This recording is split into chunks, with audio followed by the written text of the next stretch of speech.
Alors, eh ben, bonsoir à toutes et à tous, mes petits potes. J'espère que vous allez bien. J'espère que vous brillez de mille feux. J'espère que vous êtes tous beaux, toutes belles, peu importe où vous êtes aujourd'hui. Euh, Écoutez, j'ai beaucoup redouté cet épisode de podcast.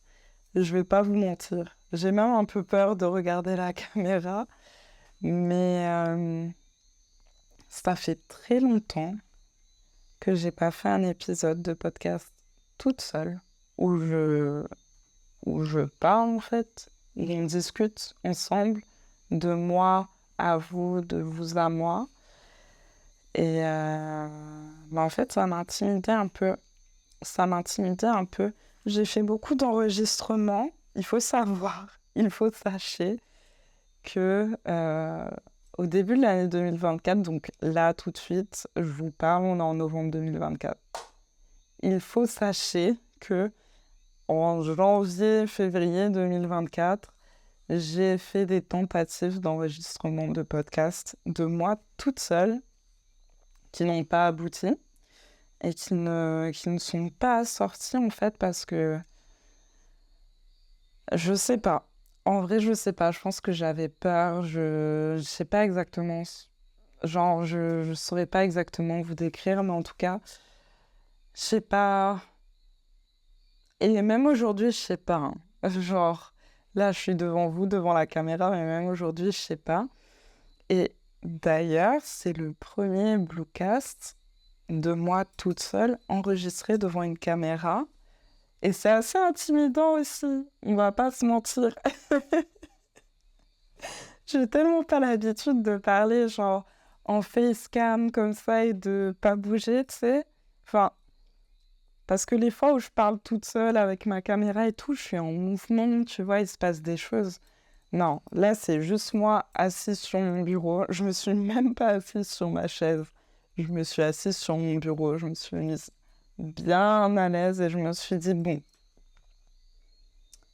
c'est le moment, Lisa, il faut que tu le fasses parce que si t'attends d'être prête, ça va jamais arriver en fait. Ça va jamais arriver et je savais pertinemment que ça faisait un long moment que j'avais envie de vous faire une mise au point, genre un Bluecast moi solo et de filmer ça en fait, de dépasser mes peurs et de filmer ça parce que quand je suis avec quelqu'un, quand j'interviewe quelqu'un, c'est très différent parce que mais en fait, je suis genre, je me sens face à la personne. Je me sens pas face à la caméra. Alors que quand je suis toute seule, je suis toute seule face à la caméra. Tu vois ce que je veux dire? Et du coup, là, c'est un big step pour moi. Ok? Bon, je crois que l'introduction a duré assez longtemps. Euh, du coup, je voulais faire une petite mise au point avec vous parce que c'est vrai que ça fait longtemps qu'on n'a pas discuté entre nous, tu vois ce que je veux dire et tout. Et, euh, et ouais, mais en fait, j'ai tellement de choses à raconter, les gars, que je sais pas par où commencer exactement. Euh, je pense qu'on va commencer par le début de l'année 2024. Clairement, je fais grave l'intellectuel avec mes lunettes, alors que en vrai, c'est des lunettes que je mets que quand je suis sur l'ordinateur ou quand je suis en train de lire parce que c'est des lunettes de repos. C'est-à-dire que là, je vois rien en fait. Parce que c'est des lunettes qui sont faites pour lire de près. Donc je ne sais pas. Je ne sais pas pourquoi j'ai décidé de mettre mes lunettes pour cet épisode du Bluecast, mais en tout cas, elles sont là.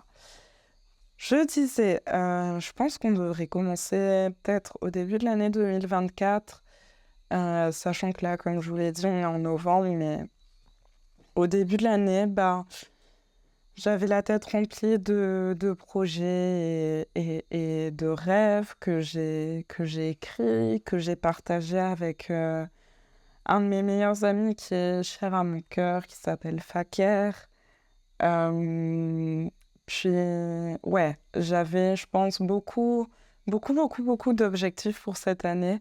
Et c'est fou que je dise ça maintenant parce qu'on est en novembre, donc l'année n'est pas encore finie et il peut se passer encore plein de choses. Mais j'avais beaucoup d'objectifs et de rêves, dont le fait de pouvoir retourner à Montréal pendant plusieurs mois pour faire ce que j'ai à faire et aussi retourner à New York pour faire ce que j'ai à faire. Alors c'est vrai que quand je dis faire ce que j'ai à faire comme ça veut absolument rien dire en fait. Enfin, ça veut absolument rien dire. Ça veut tout et rien dire, mais quand je parle de faire ce que j'ai à faire, euh, par rapport à Montréal, c'était surtout pouvoir profiter de mes amis que je me suis fait là-bas et aussi pouvoir continuer ce que j'ai commencé là-bas, c'est-à-dire être la fille qui fait des behind the scenes avec sa caméra et filmer un peu tout ce qui se passe, puis faire des clips, puis juste en fait filmer la vie quotidienne de moi et mes amis parce qu'on est tous dans comment je pourrais dire ça? Dans une dynamique très artistique, que ce soit Mike Schaap, que ce soit Nicolas Craven, que ce soit Trap Matt Savior et bien d'autres que... Genre, je ne peux pas tous les nommer parce que franchement, on est beaucoup. Mais ouais, en fait, c'était vraiment mon but de revenir dans cette dynamique et de pouvoir documenter, de pouvoir illustrer cette dynamique du mieux que je peux. Euh, J'espère que j'ai réussi. Il y a certaines vidéos qui sont sorties déjà sur ma chaîne YouTube. Il y en a d'autres qui ne sont pas encore sorties. Mais c'était magique, quoi. Enfin, en gros, j'ai passé tout mon été à Montréal à documenter mes amis talentueux. Puis aussi à faire des choses pour moi, tu vois, comme participer à des festivals, notamment les Franco de Montréal, le Mural Festival, le Festival international de jazz, le MAD Festival et bien sûr Osheaga, un des plus grands festivals au Canada.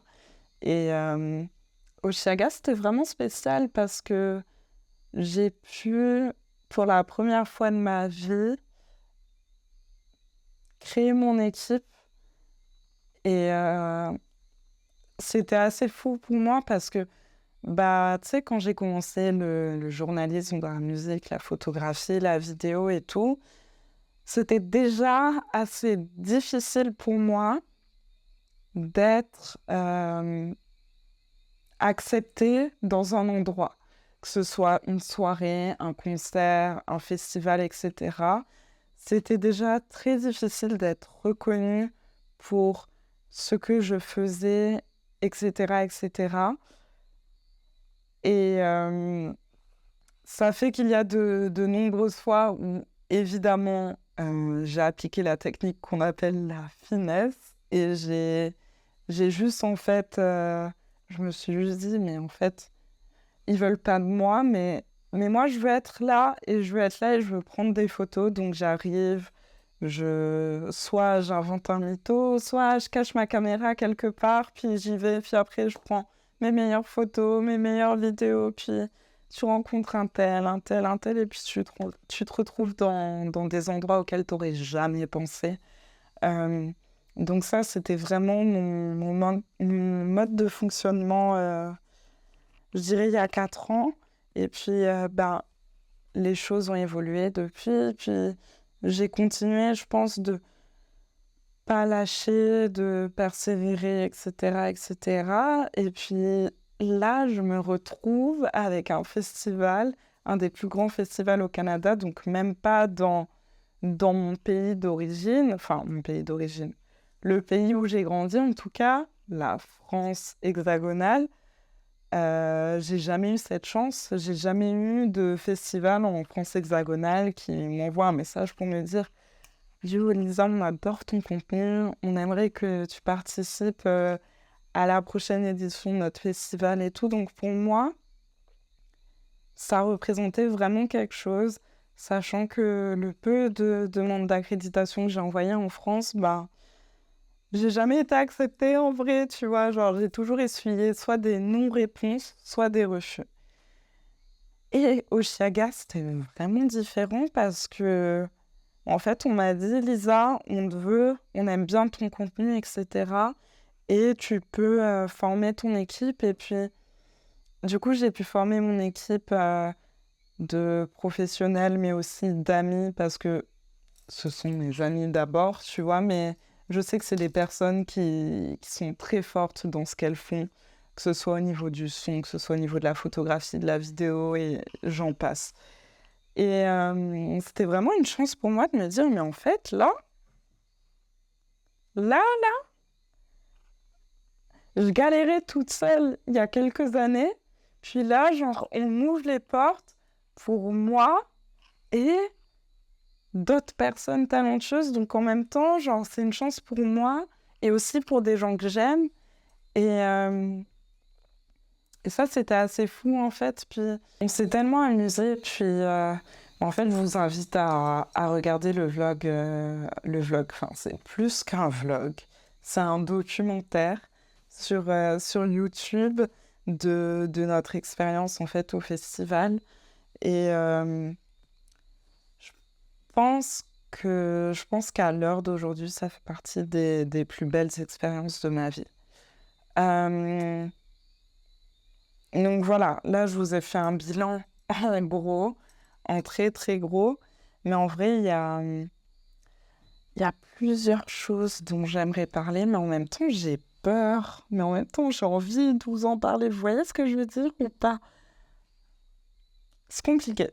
Là, je sais pas trop par où commencer, mais je pense que je dois admettre que genre, je pense que pendant quasiment toute l'année, j'ai eu ce syndrome de la page blanche.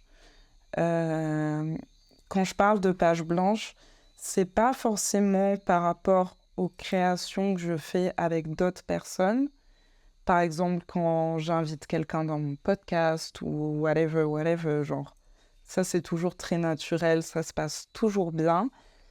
Mais vraiment, je ne sais pas pourquoi j'ai eu une sorte de syndrome de la page blanche par rapport à moi quand je fais du contenu toute seule, quand je fais des podcasts toute seule où je discute avec vous, etc. Et j'essaie toujours de définir d'où cette peur vient. Je pense que c'est... Je pense que ça vient aussi du fait que parfois j'ai peur, en fait. Parfois j'ai peur de discuter avec vous parce que évidemment que la musique, c'est ma passion et que j'ai envie de parler de musique tout le temps et que j'en parle tout le temps et Dieu sait à quel point j'en parle tout le temps dans mon quotidien. Mais parfois aussi, j'ai envie de parler tu sais, de choses normales de la vie qui se passent dans la vie, etc., etc. Et je pense que j'avais, pendant toute cette année, un énorme besoin de de parler de choses de la vie plutôt que de choses qui se passent dans la musique. En tout cas, quand moi je me retrouve seule face à la caméra, et je pense que ça a créé un énorme blocage et beaucoup d'anxiété parce que j'avais peur en fait, parce que je me dis, mais Lisa, si tu parles pas de musique, à quoi, à quoi tu sers en fait? Parce que t'as toujours parlé de musique, puis ton truc, c'est la musique, tu vois. Ton truc, c'est la musique. Euh, les gens, ils te suivent pour ton contenu musical, etc., etc. Donc, c'est vrai que ça a été une grosse remise en question. Puis, je me suis rendu compte qu'en fait, la musique, certes, c'est un aspect de ma vie. On pourrait très bien dire que c'est quasiment toute ma vie parce que ça représente tellement. Mais il y a aussi d'autres facettes de ma vie que j'ai envie de partager avec vous, dont, euh, dont la Lisa, en fait, la Lisa de tous les jours qui, qui a ses moments, qui a ces questionnements, ces petits soucis d'anxiété, etc., etc. Et c'est vrai que cette année, ça a été... Ouf. Et j'ai eu de très bons moments cette année. J'ai eu Blue and Friends à Paris. J'ai eu de magnifiques moments en Guadeloupe, dont mon premier festival en Guadeloupe, Karaoke One Love. J'ai eu des moments inoubliables à Montréal, enfin, des moments inoubliables à New York aussi. Il s'est passé énormément de choses. Mais, tu sais, c'est la façade, genre, comment dire? C'est ce que les gens voient sur Instagram. Tu vois ce que je veux dire ou pas? Puis il y a le reste. Il y a tout ce qui se passe derrière. Il y a les stories privées, il y a ce que tu racontes à tes amis, etc., etc. Et je sais pas, je pense que cette année, ça a été une de mes plus belles années et en même temps une de mes années les plus challengeantes. Challengeantes? C'est comme ça qu'on dit? En tout cas, une de mes années les plus challengeantes psychologiquement parlant parce que j'ai vraiment dû me battre avec moi-même très, très, très, très, très, très fort euh, par rapport à plein de choses, par rapport à l'anxiété, par rapport aussi à des problèmes de santé, etc., etc. Mais je pense que la chose qui me gardait motivée et qui me faisait dire, mais en fait, Lisa, même si là, t'es triste, même si là, tu te sens pas bien, même si t'as beaucoup d'anxiété, whatever, whatever, genre, essaie de faire au moins une chose dans la journée qui pourrait te faire du bien. Une chose juste pour toi. Ça peut être n'importe quoi. Ça peut être un truc professionnel, comme ça peut être un truc personnel, comme ça peut être écrire dans mon journal, aller profiter de la nature, faire de la méditation, etc., etc. Et en fait, depuis que j'ai appliqué cette règle, je me suis rendu compte que une chose positive que je faisais pour moi en attirait une autre. Tu vois ce que je veux dire ou pas? Dans le sens où, bah, prenons l'exemple d'aujourd'hui. Aujourd'hui, je me suis réveillée et le réveil était assez compliqué. Peut-être bientôt que je vous parlerai de pourquoi mes réveils sont aussi compliqués. Mais le réveil était assez compliqué. Et puis, j'ai mangé avec ma famille. Puis là, j'ai des amis qui m'ont appelé. Hey, Lisa, est-ce que ça te dit d'aller à la rivière? Donc, on a passé, enfin, ils sont venus me chercher. On a passé un bon 30 minutes à la rivière. Puis, puis après, je suis rentrée à la maison et je devais aller au tennis avec mon papa, qui est champion de Guadeloupe du tennis. Voilà, je dévoile une exclusivité pour les personnes qui écoutent le Bookcast. Mais en tout cas, je devais aller faire du tennis avec mon papa et il faut savoir que moi, j'adore le sport, j'adore le tennis, etc., etc. Et en fait, je suis arrivée chez moi et j'ai sombré dans le sommeil tout l'après-midi. Tout l'après-midi. Faut voir à quel point je me suis sentie mal quand je me suis réveillée parce qu'en fait, j'étais en mode, mais Lisa, t'étais partie pour une bonne journée, puis t'as juste, encore une fois, cédé à tes faiblesses et en fait, je me rends compte que c'est une espèce de cercle vicieux dans lequel je m'enferme.